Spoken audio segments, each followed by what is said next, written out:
Alright. Oh, yeah, okay, it's recording. What's up, guys? Welcome back. And today's devotional is going to be March 2nd, or technically March 3rd, but this thing is a little behind. Happened the other day it had like February 29th, but it's okay.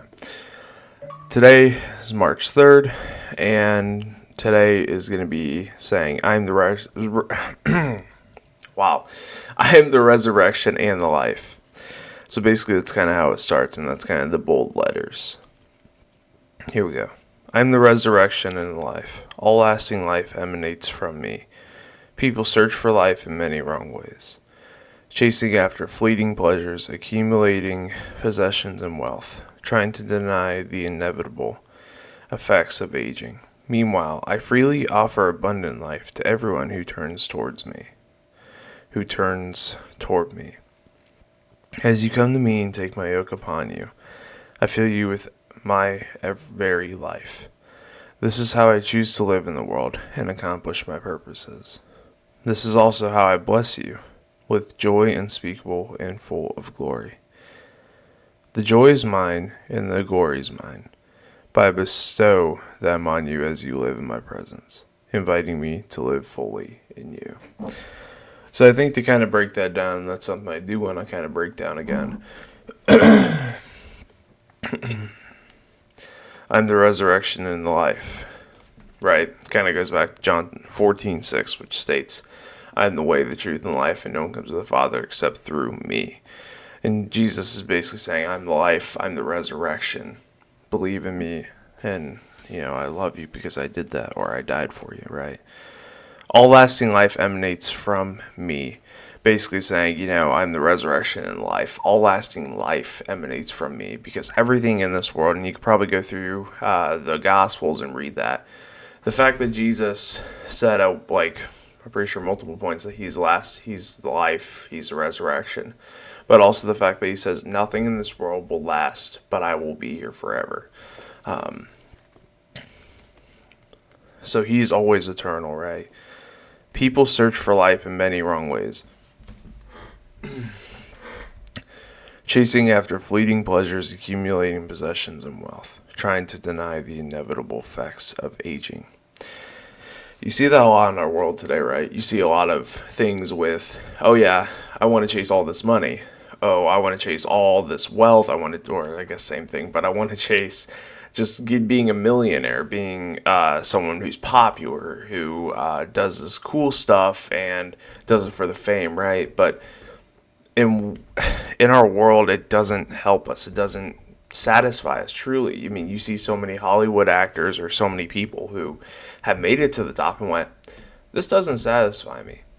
I go back to the Matthew Perry guy, who basically his confession, or his little testimony, was he prayed a prayer of he wanted everything and he got it, and it still didn't satisfy him.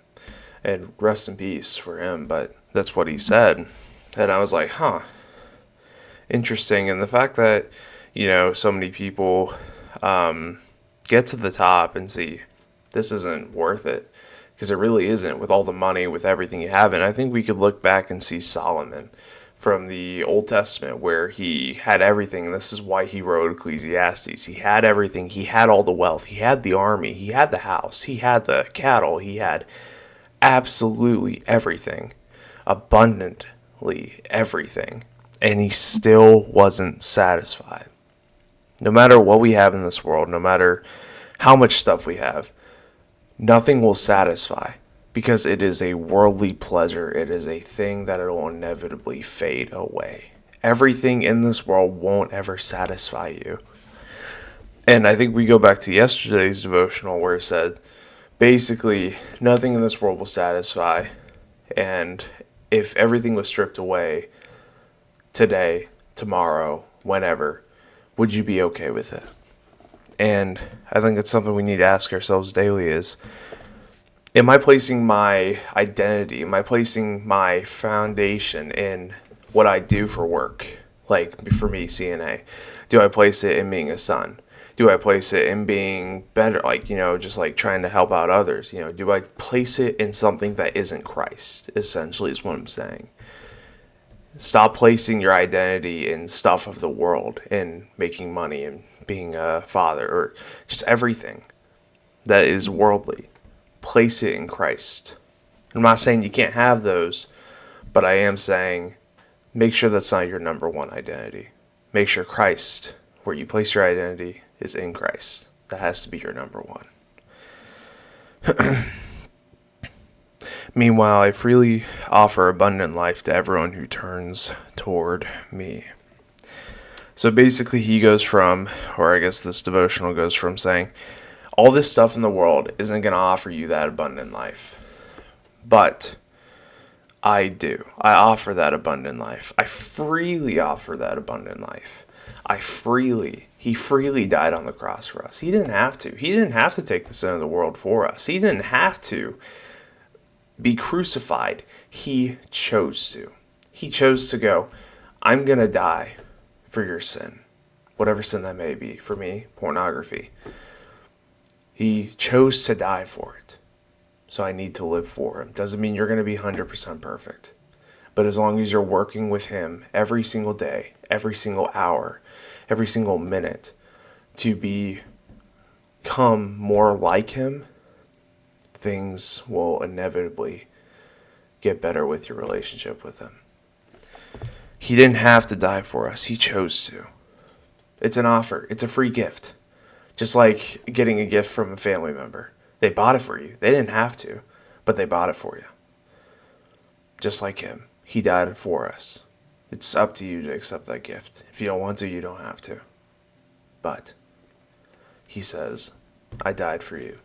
Here's a free gift. Take it. You don't have to. But I will give you life if you choose to. As you come to me and take my yoke upon you, I fill you with my very life. This is how I choose to live in the world and accomplish my purposes. As you come to me and take my yoke upon you, I fill you with my very life. Now, yoke, like I said, is like the thing for oxen where they have like a two-head thing, right? It goes over your neck and it goes over, or like a oxen's neck. It goes over an oxen's neck and another oxen, and it basically connects them together. Basically, that's what the yoke means. So, kind of try to imagine that. As you come to me and take my yoke upon you, I fill you with my very life. And that's why I love in Matthew 11:28. Whatever you're going through, or through 30, whatever you're going through, whatever things you're struggling with, whatever things are happening, Jesus says, come to me with everything. While you're weary, while you're burdened, not while you're happy or sad, you can go to him. But through everything, come to me, all you who are weary and heavy laden, and I will give you rest. Take my yoke upon you and learn from me, for I am gentle and humble in heart, and you will find rest for your souls. For my yoke is easy and my burden is light. Sorry, guys. I fill you with my very life. This is how I choose to live in the world and accomplish my purposes. So, I guess to kind of look at this, right? In the world, so many people live for just the easy, the wide road.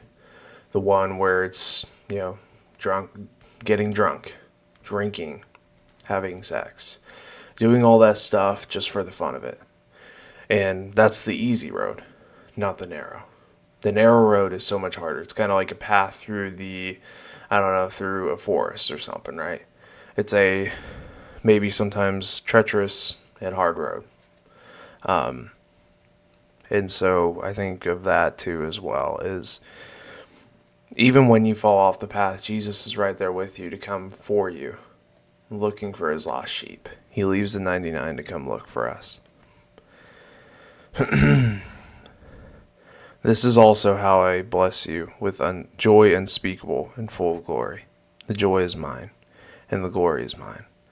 But I bestow them on you as you live in my presence, inviting me to live fully in you. So, I think the biggest things we could take away from today is, no matter what in the world, pornography is not going to satisfy you. Drinking is not going to satisfy you. Wealth is not going to satisfy you. Fame is not going to satisfy you. Now, you will possibly have those desires, but it's best you reject them and follow Christ, right?